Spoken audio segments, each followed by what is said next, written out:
আচ্ছা, প্রতিদিন রুটি ভাজি খেতে ভাল লাগে না? তাহলে এভাবে সকালে অথবা সন্ধ্যায় আপনারা নাস্তাটা বানিয়ে খেতে পারেন। আমি এখানে চালের আটা দিয়ে রুটি বানিয়ে রেখেছি 2টা।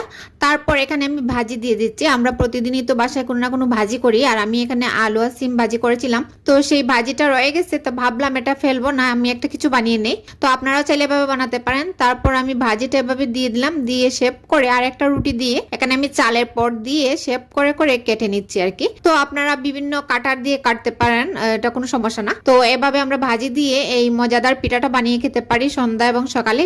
খুব মজা হয়, একদম মুচমুচে, অনেক মজা হয়, টেস্টি, আর ভাজিটাও কাজে লেগে গেল। তারপর আমি এভাবে করে দেখাচ্ছি, এভাবে যে চালের পর দিয়ে কেটে তারপর এভাবে হাত দিয়ে চেপে চেপে বন্ধ করে দিলাম। তো ফাইনালি আমি সবগুলাই বন্ধ করে দিয়েছি। তারপর আমি এখন তেলে ভেজে নিচ্ছি আর কি।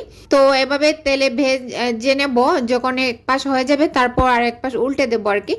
আর এভাবে এই পিঠাগুলো বানিয়ে খেলে কিন্তু বেশ মজার হয়, আপনারা একবার ট্রাই করতে পারেন। আর ভাজি তো করাই হয়, তাহলে আপনারা যে ভাজি করেন সে ভাজি দিয়ে করতে পারেন, বিভিন্ন রকমের সবজি দিয়ে তো ভাজি করা হয়, এভাবে করতে পারেন। তো ফাইনালি আমার ভাজাটা হয়ে গিয়েছে, আমি নামিয়ে নিলাম। অনেক মজার ছিল কিন্তু খাবারটা।